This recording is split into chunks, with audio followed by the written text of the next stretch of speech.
Good. Hi, hello everyone.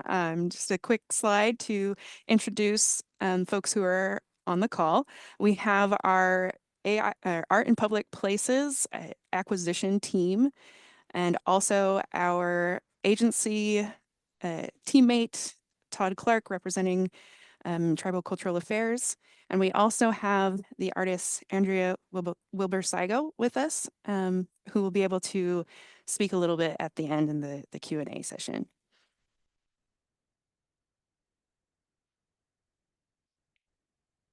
We'd like to start with the Art in Public Places vision statement. I promise I won't be just reading from slides this whole presentation. I just want to emphasize that last line there, that we seek lasting artworks that reflect Washington's diverse communities. And it's very important to us that all of our citizens see themselves in the collection, and we want to be sure that we're extending these opportunities equitably. So what is happening, right? We're holding our roster call. You were able to register for this webinar, so hopefully you at least know that much, right? And we've got the whole team here to talk to you about it, and answer any questions you may have and find out if it's right for you and what you need to apply. So what is the roster? This is our main tool for selecting artists for new artwork commissions. It's essentially a pre-qualified list, and it includes artists from all over the United States as well as British Columbia. And we have artists at all different stages of their career. And we also have a variety of different media and styles that artists are working in. And at any given time, we'll have more than 100 active projects in different stages of development. So there's a lot of opportunity. So where do we work? The Art in Public Places program is funded through Washington State's Percent for Art program. So half of 1% of all new construction goes toward the acquisition of artwork for those new buildings. And so this, of course, would be our state-owned education facilities, including K-12 and higher ed, as well as other state agencies. We work very closely with local art committees. It's not somebody from ArtsWA just planting art in these communities. It's very important to have that local buy-in. And so the committees are folks who are invested and connected to the sites where the artwork is going to go. They provide criteria and context, which helps direct and identify the goals of the project for that site. And while they do have there are approval stages, it's not meant to be designed by committee. We want new artworks that are true to the artist's vision. But the important thing here is that they are the ones who will be selecting the artists from the roster.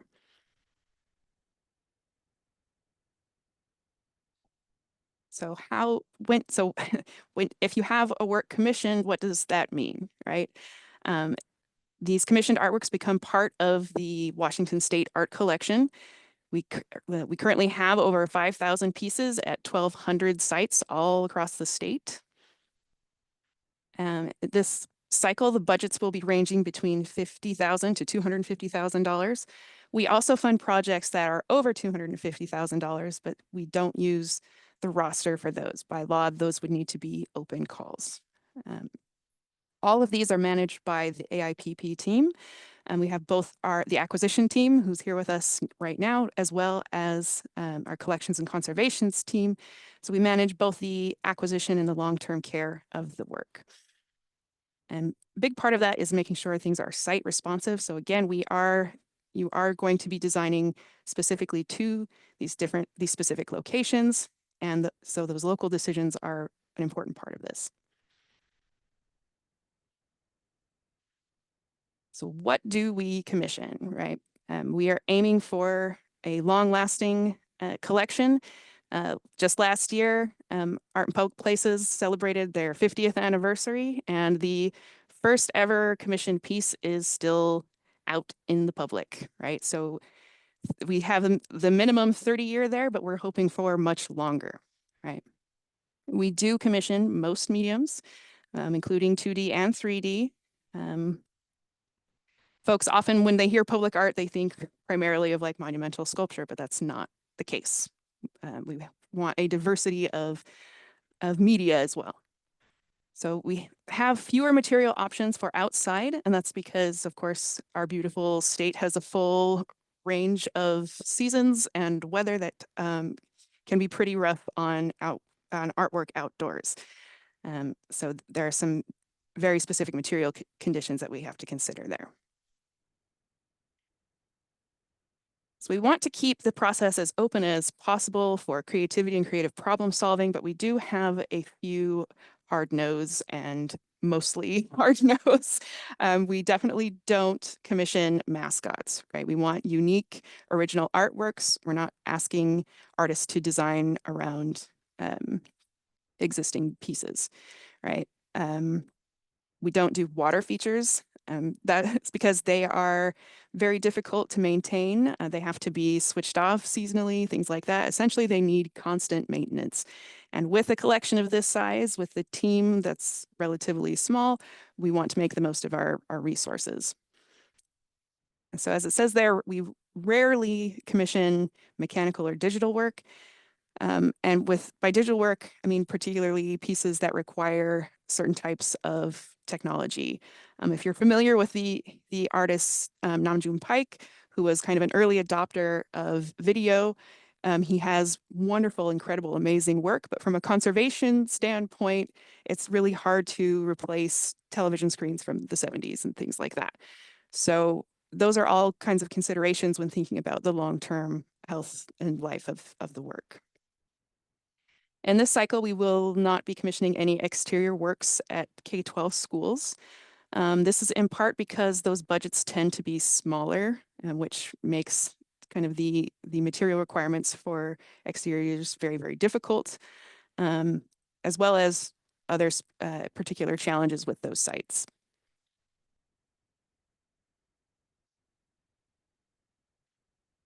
Is large scale important? Again, with public art, a lot of these folks think that they need to be these massive, huge things, and that's not necessarily the case. So just going back to emphasize that site responsive, site specific component, not every location is going to have that kind of space, right? You want to design to the space, right? And you're not limited to just one artwork with any of these budgets. You can create multiples, you can create a series. And if you do have the opportunity and want to translate a smaller scale practice to a larger scale, then we have ways to support that as well and connect you with fabricators, among other things.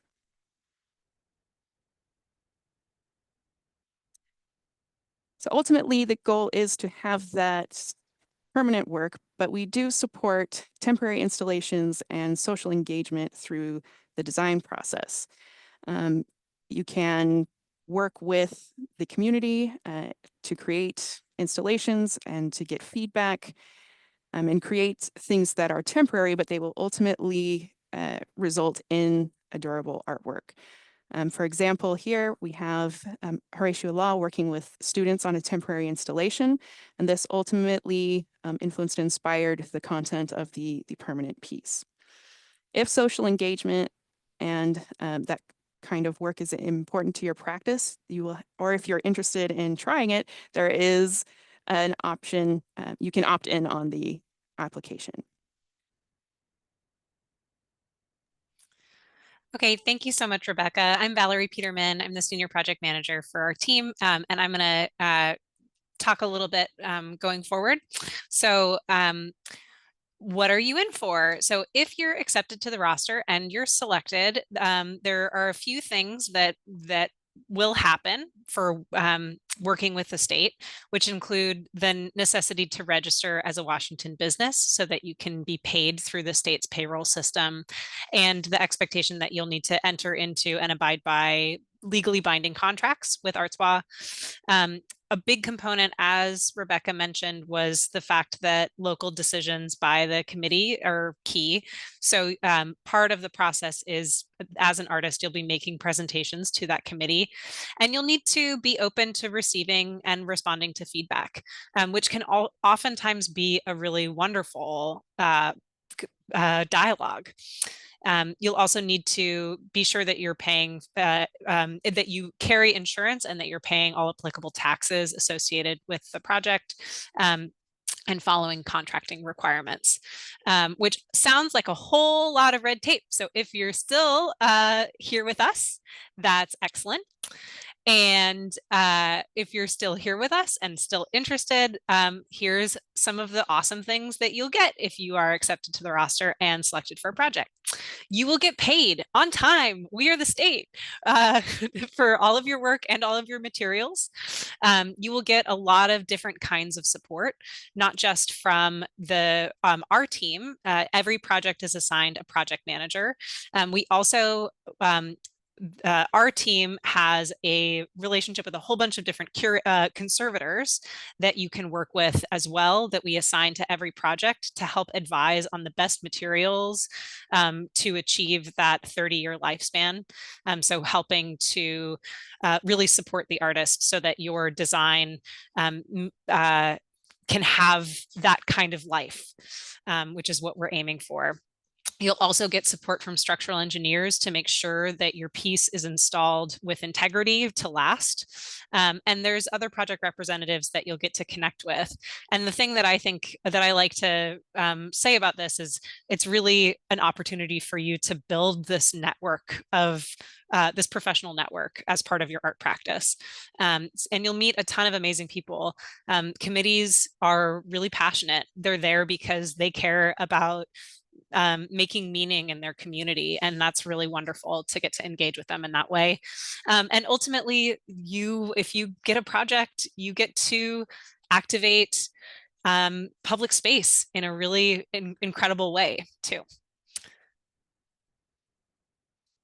So some of the benefits to applying to the roster and being accepted to the roster is that it puts you in the running for tons of projects without you having to do the work of applying for every opportunity. So it's really like if you put the energy into putting together a really great application for the roster, your portfolio is going to be seen over and over and over again.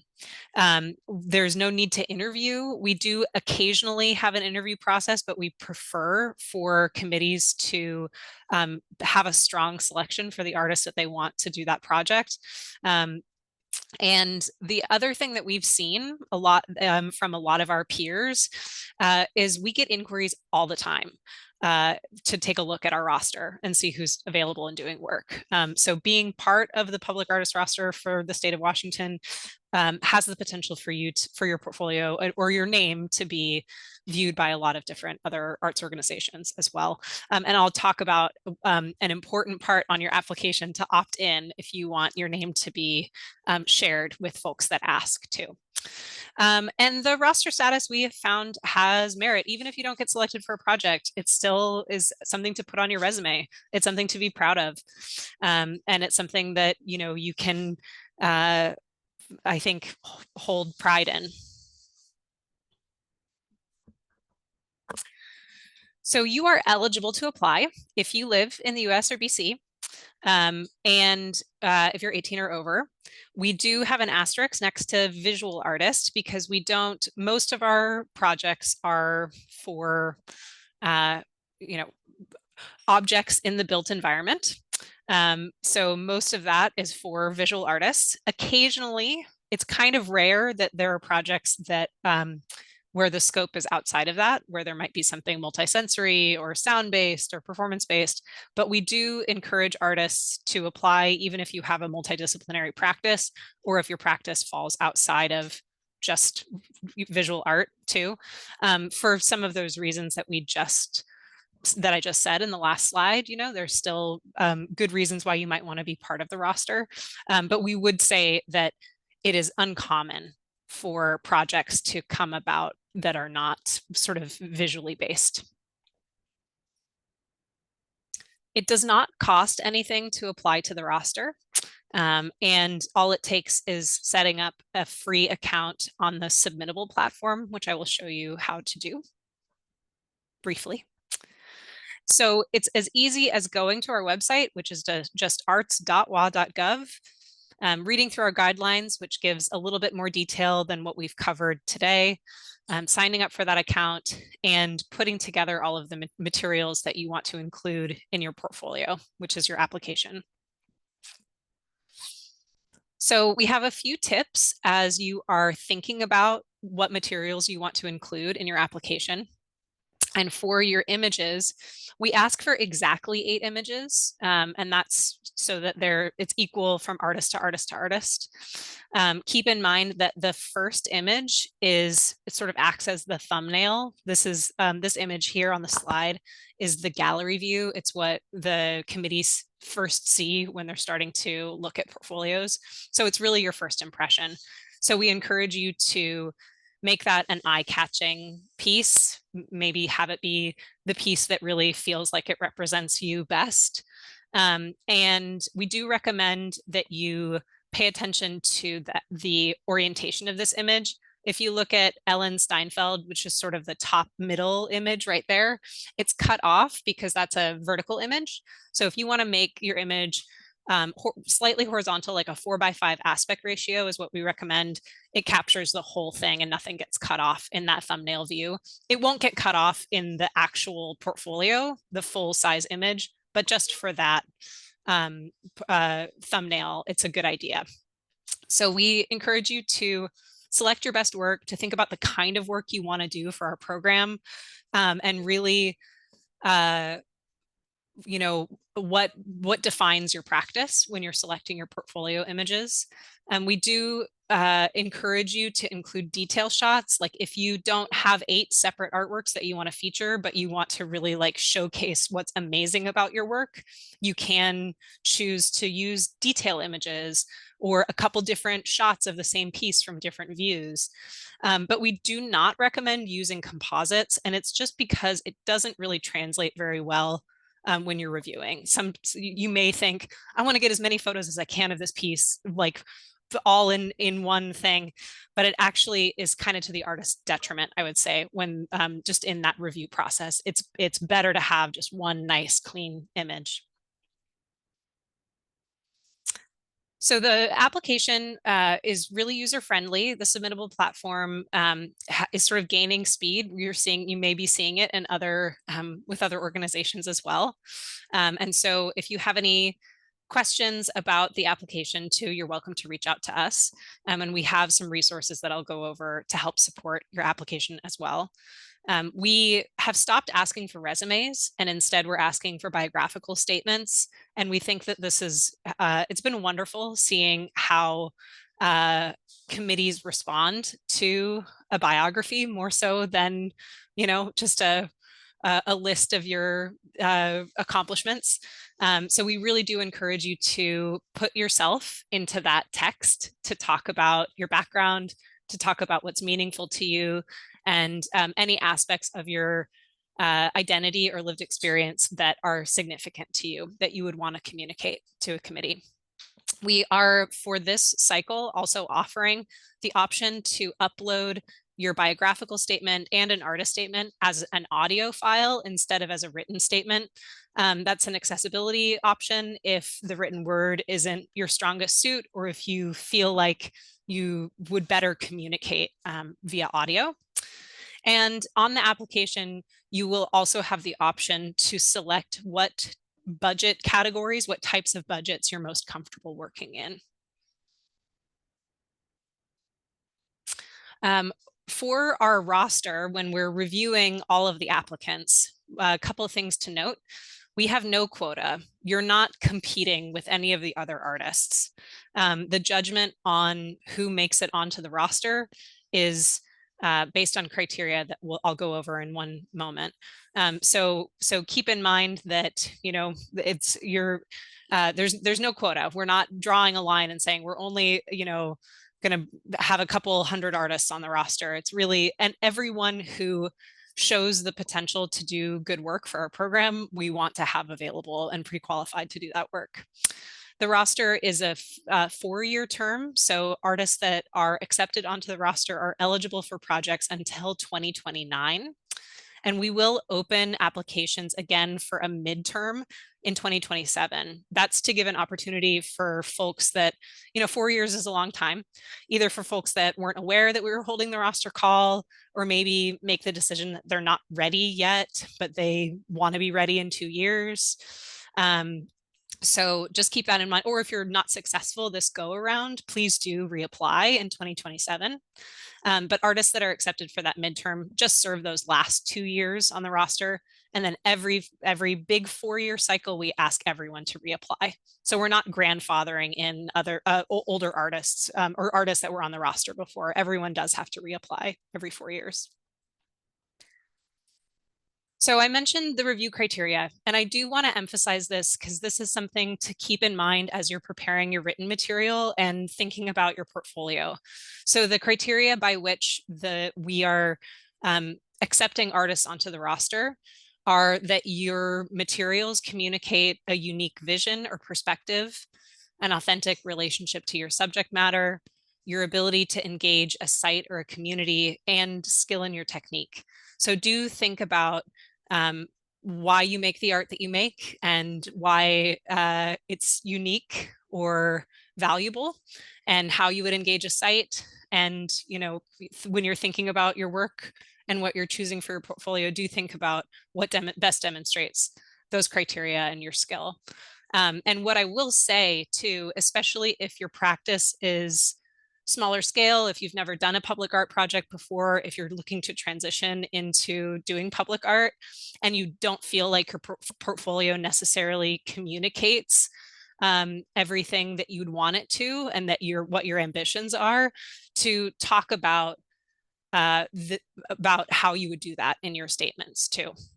We do also accept concept images. We accept up to 2 concept images or concept renderings too. So if you have ideas that just haven't been realized yet, you can include those as portfolio images as well. So our roster review panel this cycle is made up of 5 folks from Washington State that have diverse experiences as arts administrators and artists. Davin Diaz is based in Richland. He's on our curator roster. He is a curator and works in the nonprofit sector as well. Lauren Ida is here with us. She is a staff member at ArtsWA, but also has her own robust practice as a working artist and a public artist. Elizabeth Johnson is based in Seattle. She is, I'm going to say, she's with Wanawari right now. She's one of the co-founders of Wanawari, which is an amazing space in the Central District. Tisa Matheson is based in Spokane. She is the curator of Native artists for the Museum of Arts and Culture in Spokane. And June Sekiguchi is an artist, a public artist and curator based in the Tacoma area. So the roster applications are due June 17th. So we have a few more weeks for you to get your applications in. The panel will review and make judgment calls about who's accepted onto the roster between June and July. And we'll make final recommendations in late July, and then those have to be approved by the ArtsWA board. So we'll be notifying artists if they are accepted to the roster in August, and selected artists will serve, as I said, until 2029.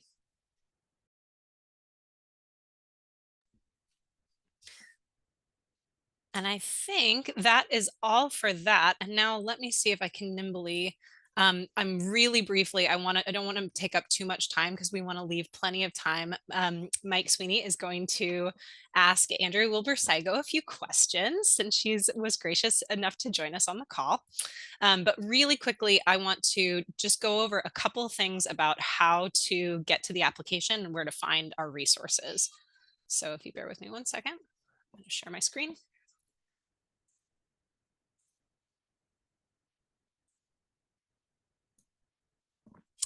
So if you go to our screen, to our website, arts.wa.gov, you'll see right here on the right-hand side, there's a big button that says apply to the public artist roster. And if you click there, this contains a whole bunch of information. So do bookmark it because there's a lot of resources that you can go back to as you're completing your application, including a PDF version of our guidelines if you'd like to have something printed and in front of you, and some portfolio tips that elaborate on a couple of the points that we talked about earlier.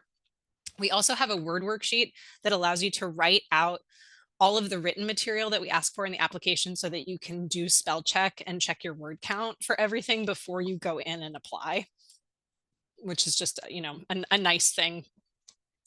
And we also we'll have this webinar linked as a recording so that you can review it if you want to. It'll be posted on our YouTube. We'll also send it to all applicants. And then once you're ready, if you just click on this big blue button right here to take you to our submittable page.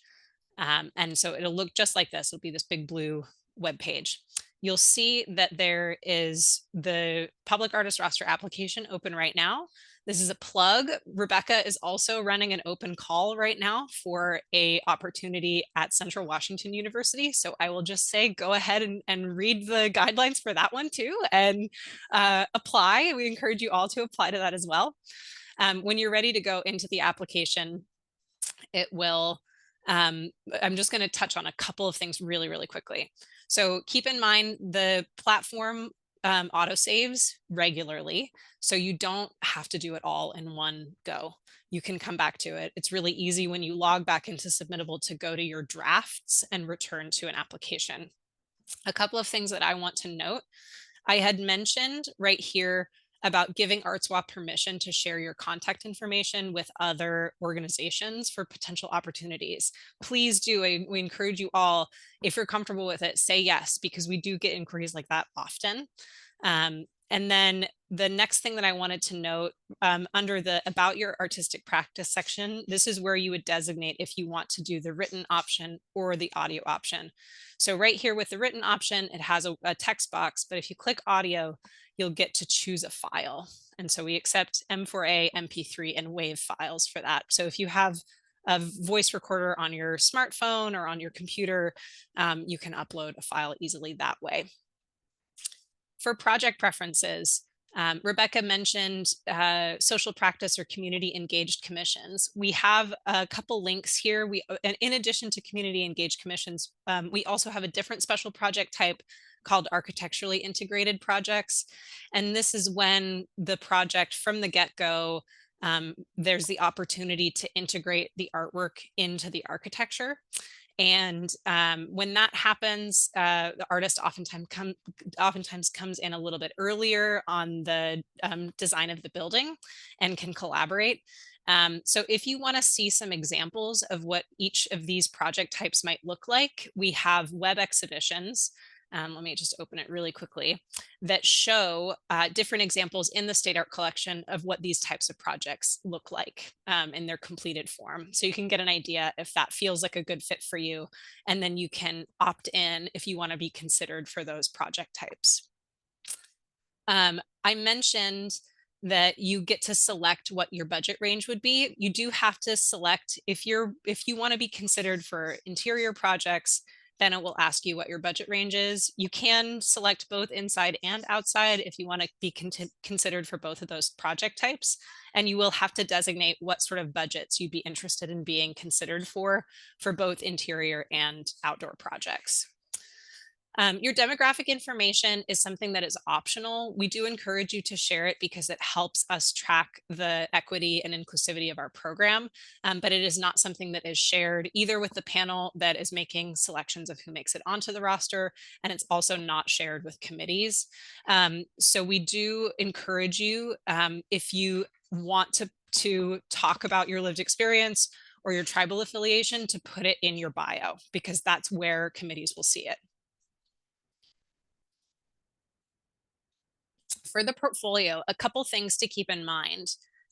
Here, I'm actually going to delete this. So we just accept JPEGs and PNGs. The last cycle we accepted GIFs and TIFFs, and it was taking so long to load when committees were reviewing those images, like large files, that it was actually to the artist's detriment. So we just made the decision, let's keep it JPEGs and PNGs. When you choose a file to upload, if it's going to let me, it will, once you upload an image, it will then populate a whole bunch of fields that you can then fill in. This looks like a ton of fields. Don't be intimidated. If, for example, you did not work with any collaborators, you don't have to fill in every field. So you can just leave that blank, for example. And then the last thing to keep in mind is that when you're done with your application and agree to terms of use, if you apply now, it will pop you up to anything that is a required field, and you'll have to go back and fill that in.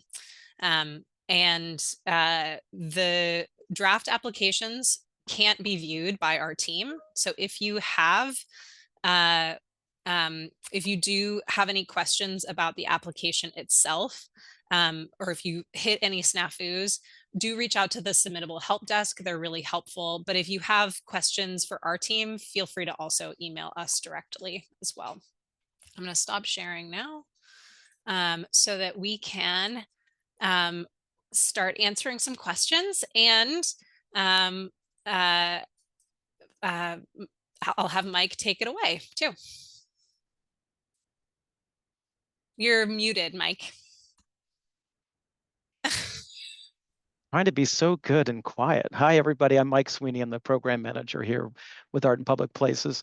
And I'm thrilled that Andrea's decided to join us, and appreciate that. I'm hoping that this is going to be more than just the two of us chatting. So I'm hoping if you have any questions that you want to ask of Andrea, that you feel free to either put in the chat or just raise your hand, and then we'll make sure that you get a chance to ask that.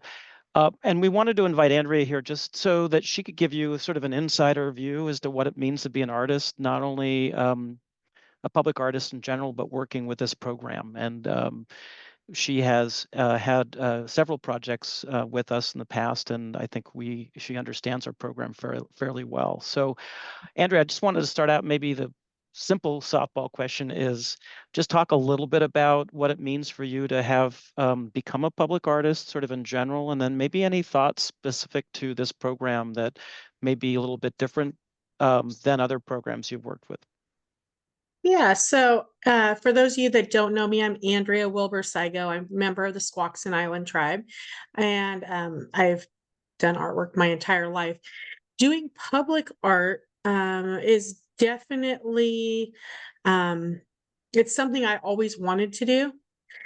It is and can be more challenging, but I will say it's the reward behind it once the piece is up is worth those challenges. And you learn from every one of them. Every single project, you learn something new, and you might get halfway through it and say, I'm never doing public art again. And a week later, you're like, hey, it turned out, it looks great. I did what I wanted to do. And it's, I'm a mom of 9 kids. So it's kind of one of those things. It's kind of like childbirth. You're just like, oh, we can do that one again. And you can, and not only is it just doing the artwork, you really do begin to network with a lot of different artists, or people just in the art world, people that have contacts that can help you find your engineers, and can help you find your installers, and can help you contact to the next job. I mean, like it's said a few different times now, is just being on this roster isn't necessarily just being on this roster. It's also, City of Seattle's keeping an eye out sometimes. And when you're putting pieces up, they're keeping an eye out anyway. Over time, they just know who kind of does what. And now I'm kind of into that strange generation where there's people, of course, older than me and have done more than I have, but then there's this new generation coming right behind me that are starting to get these pieces up, and I help teach them. So overall, as a native artist, it's a really rewarding thing, because it's what we've been working towards for a very long time, and it's all coming it's all coming to life. And it's our job to do that, keeping your footprint in there, telling our story, and really telling a story that's going to help not just our people, but Washington and our environment as a whole. That's what we do. That's just our job. So Can you, on that note, I'm just thinking about the give and take that happens with committees and sort of how you handle that and what you like about it or what you don't like about it, because that's not something that every artist wants to deal with. Yeah. Every step is a little different. So when you're first going into it, I mean, you're putting yourself out there first off. That's kind of hard sometimes, but it's one of those steps that we all have to do. And then you get into each time you have a different group of people that you're going to work with. So you have different personalities, you have, and that's where I guess you learn more, is because each one of those personalities brings a different look on things. And the conservators that they hook you up with, some of them, are like, they're just lots of personalities. And I can't say, I'm not going to say I really have ran into any negative personalities. Some are sober and you don't know how to, really you're like, okay, they're very straight to the point. But alongside those sober people are really fun people. So, and they guide you into answering those questions. You need to really remember that there's no dumb question. Ask the questions. Every artist has been there. One second, my daughter's going to walk in. I'm in a meeting, sweetheart. Go ahead. Sorry, she just got back from work and didn't know. But there's no dumb questions. So those committees that you're dealing with, they usually can answer a question. They can, whether it be that, you don't have an installer, don't have a way to make maybe your vision come true. Maybe you want to do, like this time, I wanted to do a bronze, working with Washington State Arts is a little different than the cities or your counties, because usually you are trying to work with mediums that maybe, in my case, I'm a carver. And so I had to translate what I do into a different medium that would work outside. So this last one was a bronze. Luckily, I was able to reach out to different people and say, hey, who's the bronze people? Because I had already worked with some of, Kath Bruner and different ones. I was like, hey, Kath, who should I go see? Which then sent me to the correct people. And now, because I've worked with them, I know that I'm ready, and I know a timeline, and I know all these other little fun facts that go with artists that you're working with. Some of them take a little longer. Some of them may have a deadline that says, we can do this in a week. Once you get to know them, better give them that month. There's all these things that you will learn. Yeah. And remember, there's a whole network of artists out here that are ready and usually willing to answer those questions. And those committees, those committees will send you to a person, or they will reach out to I get emails all the time that they have a young artist that needs, maybe a little bit of advice, and could I give that to them? And there's a lot of us that are totally willing to do that. That's awesome. So I guess on that front, any advice for first-time applicants? So what should they be thinking about when they're putting their portfolio together, for instance? Good pictures. I'm not always the greatest at that, but I will always say that's probably the very best thing. Make sure that you keep your files together. So when you're getting ready to do this, put together one file that has those images, keep it in a file on your computer, so that it's not this last minute midnight and you're trying to figure out where all your stuff is. Put it all in one file. So you have your bio, you have your, in this case, it looks like no resume this time, but your resume, still have that in your file. Have your pictures in your file. have the description of which, what the sizes, the mediums, when it was made, the story behind it. The more accessible you have that in one space, the quicker and less pain it's going to go through to have to try to meet those deadlines, because most of us are all kind of procrastinators and we think we can get that tomorrow. And then all of a sudden you're like, where's my stuff? So the more organized you can be, the best. Also, stay on top of your email. It's probably one of the best advices I can give. Keep an eye out. Really, when you're doing these jobs, check your email and answer them. I will have some guys that it'll take them 2 weeks to get back. Don't be that person. Be the person that, get on there 15 minutes a day. Look on your phone, prioritize. And because this really, as much as we would all love to just make beautiful work and not have to do the job behind it, being a public artist is a job.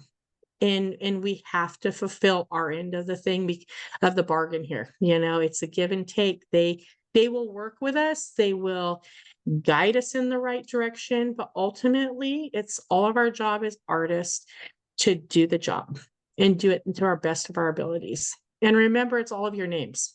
It's all of your family that you're representing. I want to ask if any of the artists that are here are participating in this have any questions for Andrea. Either put in the chat or feel free to raise your hand or just speak up.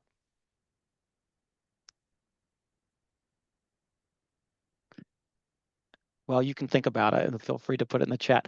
I want to ask, you mentioned that you worked with a bronze foundry, and I guess I'm just curious as to how, I don't know if that was the first time that you had done that, and Yes. how did you feel that went, and how did you feel that, what was it like to translate your carving into something, another material? Exciting and scary. And yes, it was my first time working with a bronze foundry. It was exciting knowing that I've always admired some of, people like Marvin Oliver that had done it. And I was like, different ones. And so to know mine was going to become a bronze that should be around for many, many, a lot longer than my cedar was really exciting. But it was really scary because it was taken out of my control. I can control what my work looks like. But now I'm taking my work and putting it in the hands of somebody else and having them make it look as close to what I was doing. That was scary, and especially the first day I seen it. It took them a lot longer than it was supposed to. And then I show up and it was still in the welded stage.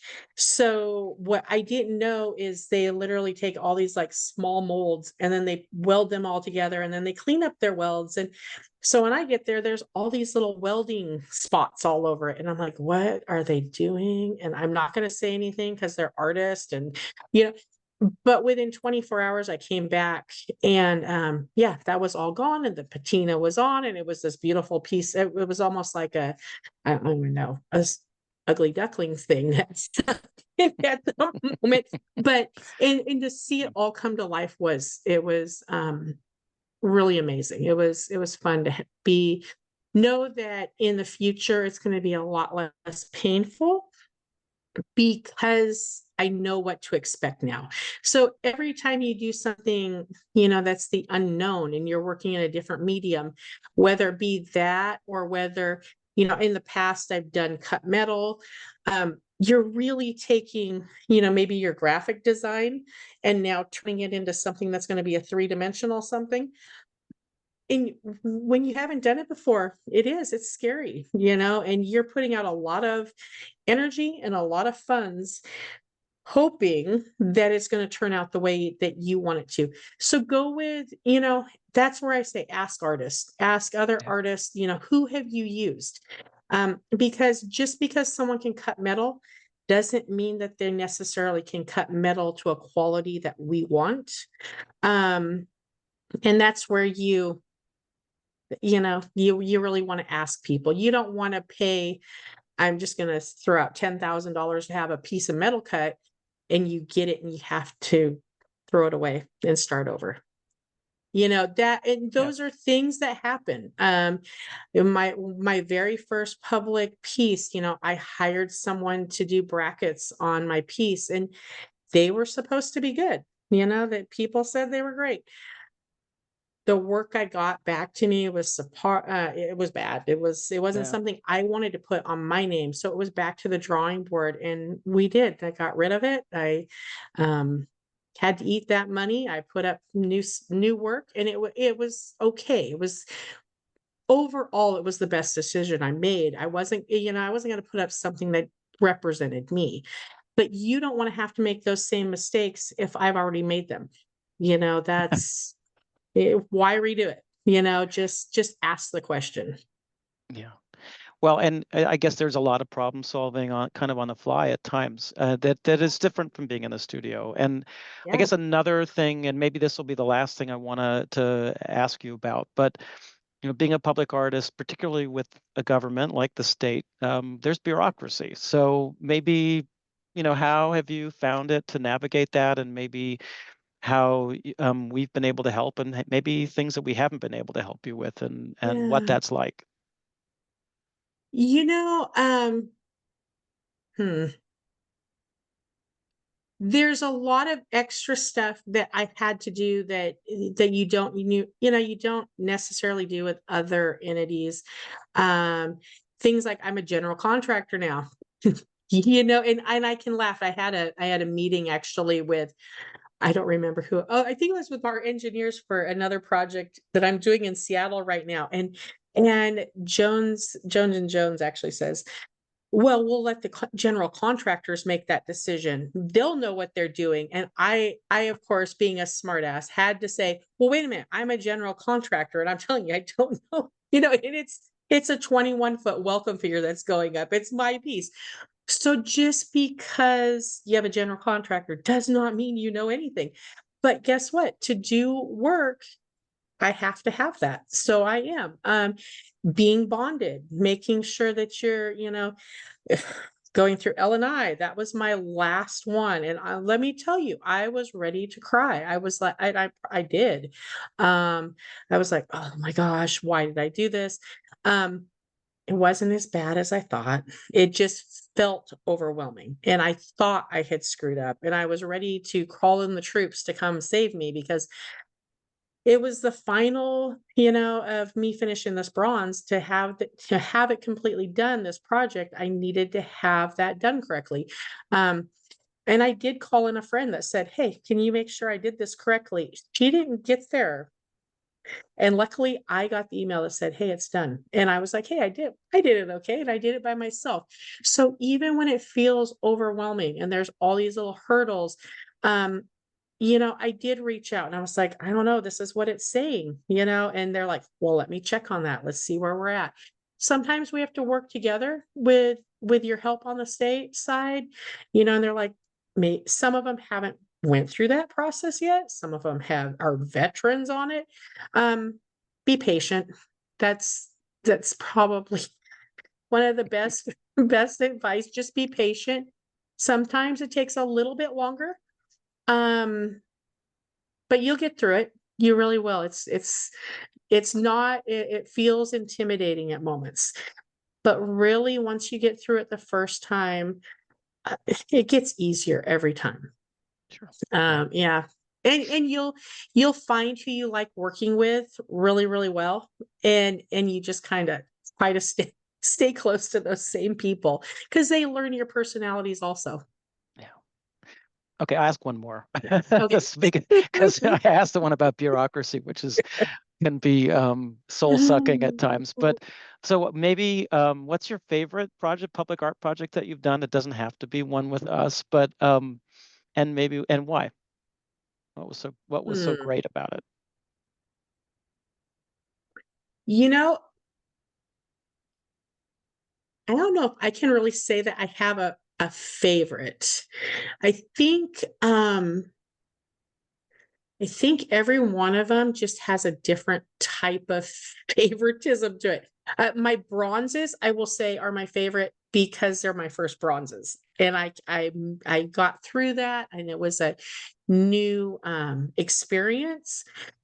standing Mowich-Man and creator at the convention center was really powerful because because my entire life, I was born in Seattle, and my entire life I was like, I didn't want to just do small things. I always had a plan that I would be doing these monumental pieces that were, my dream was to be like Bill Reed. I was like, I'm going to be like Bill Reed. I'm going to do these great things. I finally came to a point in life where I was like, nah, I'm just going to be me. I want to be me, and I want to put up these great things, and I want to leave that for my grandkids. But yet right now I'm working on putting up Grandmother Frog. She's been carved for 3 years.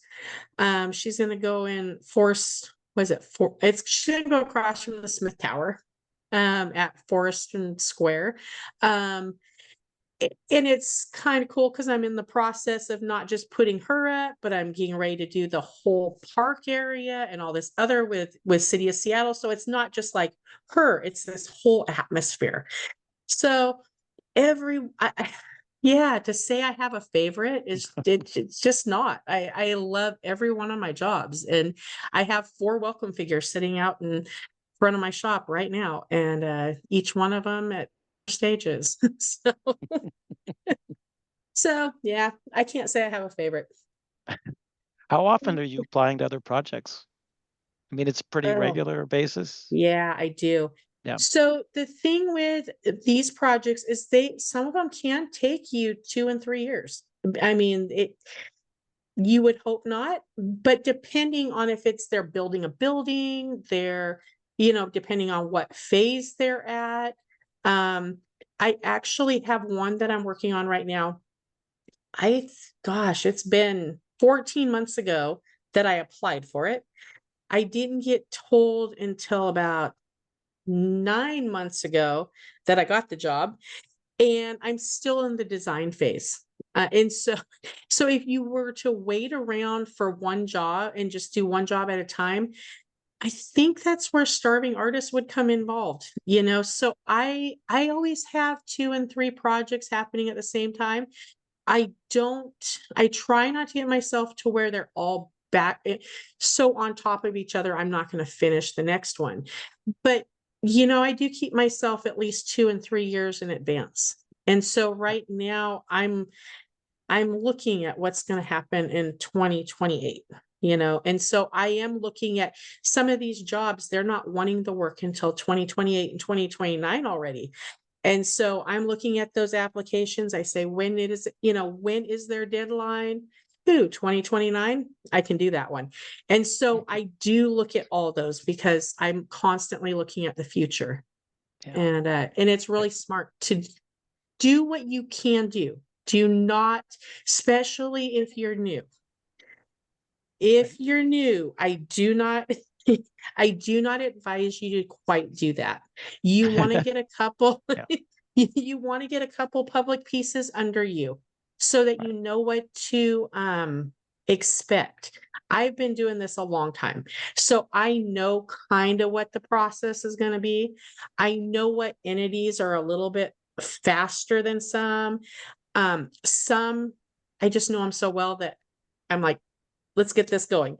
But there's other ones that, I'm going to say, like, if City of Shelton was to put one out and they said they wanted it in 2 years, I would honestly say it's going to take them 3. Only because they don't have that experience that City of Seattle has of doing it. So it's a business thing. So if you're new, don't do that to yourself. But in a couple years, you do your job and you do it really well. And that's exactly what you're going to do. Yeah. Thanks. I think we've got one question. Valerie, you were going to address it. Yes. Go ahead. Oh, sorry. Okay.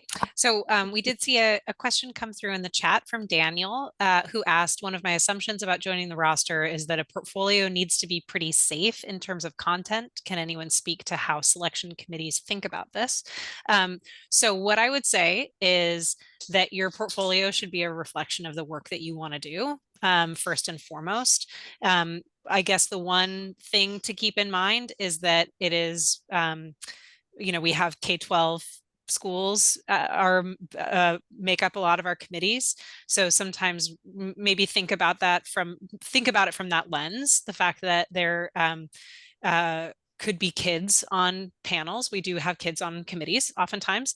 But as far as like keeping things safe is concerned, I would just say, to show your best work and to show work that is true to your practice. And the thing that I would emphasize is that, like, even if you don't have that what I talk about with committees is keep in mind that the artist that may end up being the best fit for this project could be an artist that hasn't done a public artwork before, and you might be the person, you might be the committee that is giving them that opportunity too. So I would say, rather than feeling like you need to mold your portfolio to what you think a committee is going to want, the best method is to be as true to your practice as you can, and the committees will see that, I think. Do you agree with that, Andrea? I do. I totally agree with that. There's, especially in the last 5 years, there's been a lot of encouragement for new artists and younger artists, not just age-wise, but younger artists as far as being new at doing public pieces. A lot of people want that. And so older artists like me, I'm like, I don't even fit in that category, and it's then I have to laugh and say, it's okay. It's a good thing. That's what we want. We want a new generation of artists doing. And also a lot, 90% of it, first off, yes, do your best work. But then the other portion is tell your story. That's what they're looking for. You got to tell a story. You got to, whether it's an environmental story, whether it's a historical story, whether it's combined, of course, in a lot of senses, a lot of times that's what mine are. Putting together something that people can relate to. Doesn't have to be crazy. Just has to be something from the heart. That's probably the best thing to do, is do from the heart, and you can't go wrong. So thank you. So Claire has her hand raised. I think she has another question that came to her. Yeah, I have a question from the chat, more about materials. So I'm curious what the other project managers have to say, or Andrea, if you want to speak to your experience with materials. So just thinking about ArtsWA's processes and materials that we can work with that are environmentally sound and socially responsible, particularly thinking with Indigenous communities. So I'll jump in and say we'll put this into the chat. One of the things that we offer as a resource to artists is our materials and fabrication handbook, which is basically a pretty comprehensive overview of different material options, which is geared mostly towards sculptural work, I would say, in general. And I definitely think that it is valuable to think about the social and environmental impact of materials. That's something that we talk about as a team, and best practice in the public art field. One of the things to note that we're thinking about when we are acquiring artwork and working with artists is not just if the materials are going to hit that 30-year benchmark that we've sort of said, but how are we responsibly caring for that work over time too? They are going out into public spaces, so thinking about what the ongoing care and maintenance of those artworks, what that looks like too. And that handbook, honestly, I use it all the time. And there's cities that they're like, what? And I'm like, no, just go back to the Washington State handbook. This is the oil I use. This is the recommendation. And it really does come in handy. And as a native artist, so our weavers sometimes, we'll have our weavers going, how can we turn our weaving into a public piece? We can. We just that's where it comes down to taking your creativity, like on my bronzes there. I wanted to put together the weaving comb with the weaving, and it came from a carving that turned into a bronze. So there's ways to do it. Don't think you don't belong in this field. You do. It's just sometimes, guess what? We're going to have to work together to make that happen. There's lots of different mediums. There's lots of different mediums you can weave in that actually can be public pieces. Or, be very, what would you call it? They're going to be, stable materials to use. So, yeah, there's lots of ways. Anything is actually possible with the work that we all do. Yeah.